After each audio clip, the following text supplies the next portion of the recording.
जगदीश त्रिवेदी के बिल्कुल नए वीडियोस के लिए सर्च करें Jagdish Trivedi official YouTube channel. Search करें, लाइक करें, फॉरवर्ड करें और हाँ, सब्सक्राइब करना ना भूलें जगदीश त्रिवेदी ऑफिशियल चैनल।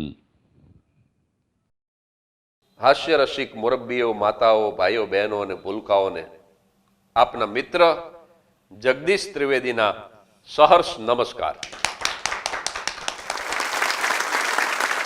મિત્રો, આજે 24મી જાન્યુઆરી 2021 રવિવારનું રંજન ચોથો એપિસોડ। 2 દિવસ પછી 26મી જાન્યુઆરી છે, ગણતંત્ર દિવસ, પ્રજાસત્તાક દિવસ। અંબાલાલ આજે જ ગયો તો બોલો ઝંડો લેવા। મને કે 2 દી પછી 26મી જાન્યુઆરી છે ને, મને કે ઝંડો લગાડવો છે। તે દુકાને જઈને કે ઝંડા બતાવો, તે ઓલા 2-4 બતાવ્યા તિરંગા, નેશનલ ફ્લેગ। ઈ કે જરાક મોટા દેખાડો, મોટા બતાવો। તે ઓલા થોડાક એનાથી મોટા દેખાડ્યા કે હજી આનાથી મોટા ખરા? બોલો કે આ એક છે ને, તે ઈ તો ફૂલ સાઈઝનો ઝંડો બતાવ્યો, લગભગ 20-25 ઝંડા ઓલાએ બતાવ્યા। અંબાલાલ કે તમારી દુકાનેથી નહીં મેળ પડે।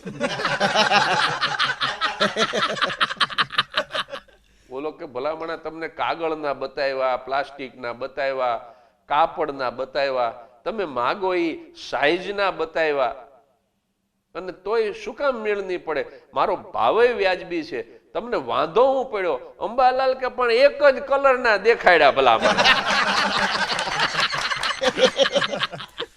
કઈક વેરાયટી કલર બતાવો। બોલે હંકેલી લીધા, કાંઈ બોલ્યા વગર। ઈ કહેવાય આની યાર ધડ કરવી, આ નેશનલ ફ્લેગ ની અંદર વેરાયટી કલર માંગે। નથી કોઈ પરવા કબર કે કફનની, નથી કોઈ પરવા દહન કે દફનની, નથી કોઈ પરવા આ બદનના જતનની, પણ મને એક પરવા છે મારા વતનની, મને એક પરવા છે મારા વતનની। 26મી જાન્યુઆરી ને 2 દિવસની વાર છે। અંબાલાલ યાદ આવ્યો છે, અંબાલાલની જ વાતો કરીને આનંદ કરીએ। આજથી 27 વર્ષ પહેલા જે જોક્સ હું બોલતો એ હું આજે તમારી સામે રજૂ કરું છું, અને મને આશા છે કે આજે પણ તમને એટલો જ આનંદ આવશે, કારણ કે આ નિર્દોષ અને નિર્દંશ હાસ્ય છે। હું ને અંબાલાલ અમે ભેગા ભણતા, અમારા વર્ગ શિક્ષકે પૂછ્યું કે તારો જન્મ કઈ સાલમાં થયો તો? અંબાલાલ ઉભો થઈને કે સાહેબ હું સાલમાં નહીં, હું તો ગોદડીમાં જન્મો। હવે આ ક્યાં ઓઢવાની સાલની વાત કરે? આ 1968માં જન્મો, 68 ઈ સાલનું પૂછે, અને આ ગોદડીની સાલની માંડીને બેઠ। સાહેબ કે લેંઘો એક વચન કે બહુવચન? લેંઘો। અંબાલાલ ઉભો થઈને કે સાહેબ ઉપરથી એક વચન પણ નીચેથી બહુવચન। ગુજરાતીના શિક્ષકે ક્રિકેટ મેચ ઉપર નિબંધ લખી આવવાનું કીધું, એસે ઓન ક્રિકેટ મેચ। બીજે દી અંબાલાલ એક જ લીટી લખીને આવ્યો કે વરસાદ પડ્યો ને મેચ બંધ રહ્યો। ઈ કે આપણે મેચ રમાડી તો લાંબુ લખવું ને। એક નેતા ગુજરી ગયા, બોલો અંબાલાલ બેઠો બેઠો રોવે। હું એના ઘર પર નીકળ્યો, એલા મેં કીધું આ રોવે શું કામ?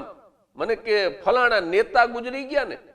તો મેં કીધું તારા હગા થાતા? મને કે ના, આપણે કોઈ જાતનો સંબંધ નહીં। એટલે મેં કીધું તારા હગા નહોતા થાતા, તારે નાતે નેડો નહીં, અને આ ગુજરી ગયા એમાં તું રોવે શું કામ? મને કે બહુ મોટા નેતા હતા ને, એક પાઠ વધારે આવશે હવે।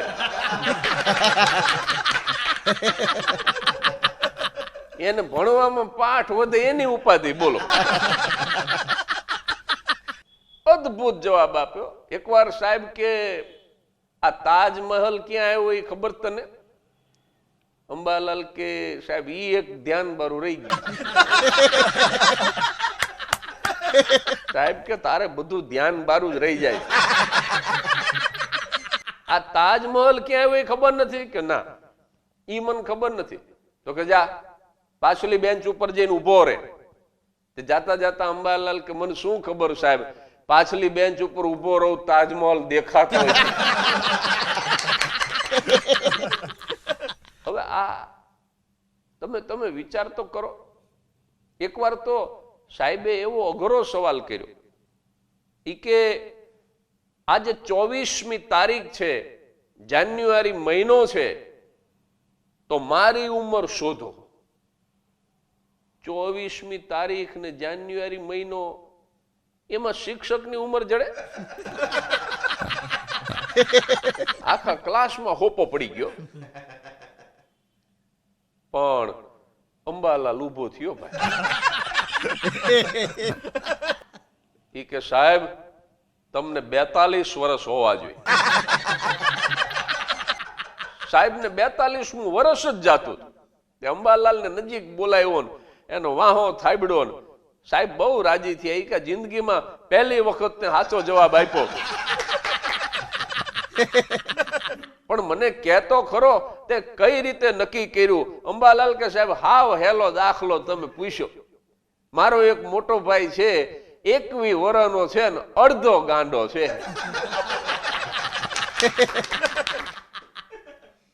એને સીધો ગુણાકાર કર્યો. બોલો, 21 ગુણ્યા 2. સાહેબ કે સત્યમાં બ્રહ્મમાં શું ફેર? તો કે સાહેબ તમે ભણાવો છો એ સત્ય છે, પણ તમે એમ માનતા હોય કે અમે ભણી છીએ તો એ તમારો ભ્રમ છે.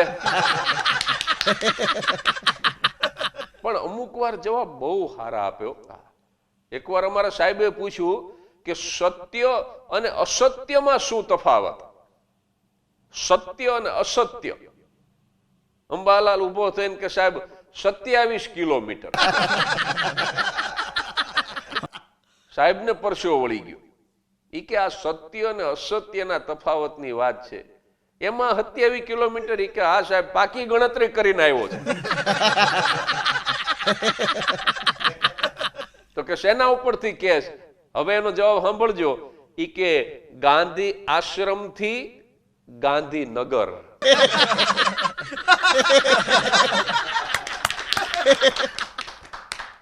સાહેબ અમુક વાર તો એવા સરસ જવાબ આપ્યો. એનું હક પણ કરવાનું હતું ને, તે કન્યા વાળા જોવા આવવાના હતા. એના બાપાએ કીધું, ઈ કે કદાચ જો તને પગાર પૂછે ને તો થોડીક વધારીને વાત કરજે. કન્યાના કાકા અને કન્યાના પિતા બે હગા ભાઈ રામ લક્ષ્મણની જોડી જેવા આવ્યા. અને ઈ જ પૂછ્યું. બોલો, કન્યાના કાકા કે તમારો પગાર શું? અંબાલાલને યાદ આવ્યું કે વધારીને વાત કરવાની. ઈ આમ ઠાવકું મોઢું રાખીને કે એમ તો મારો પગાર 1 કરોડ રૂપિયા, પણ કપાતા કપાતા 2200 હાથમાં આવે. હવે ક્યાં 1 કરોડ, ક્યાં 2200? અંબાલાલના બાપાએ તો માર્યો, પણ મહેમાન એક એક નાખતા ગયા. બોલો, કરોડના પગાર ભાડા કોઈના. શું સાહેબ જવાબ આપ્યો? અમારા સાહેબે પૂછ્યું કે ડોક્ટર હરિવંશરાય બચ્ચનની સુપ્રસિદ્ધ રચના કઈ? અંબાલાલ ઉભો થઈને કે સાહેબ અમિતાભ બચ્ચન. હવે સાહેબ મધુશાલાનું પૂછે અને આ જીવતી જાગતી રચનાના દાખલા દે. આમ તો અંબાલાલ સાચો જ હતો, કારણ કે સુપ્રસિદ્ધ નહીં પણ વિશ્વ પ્રસિદ્ધ કૃતિ કહેવાય મહાનાયક અમિતાભ બચ્ચન. અને અમિતાભ બચ્ચનને તમે જુઓ, કોઈ દી મંદી નો નડે.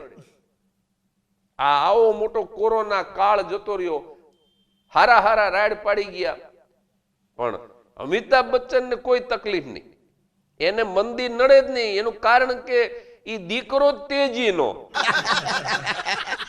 એમના માતાનું નામ જ તેજી, જે તેજીના દીકરા હોય ને એને મંદી નડે જ નહીં.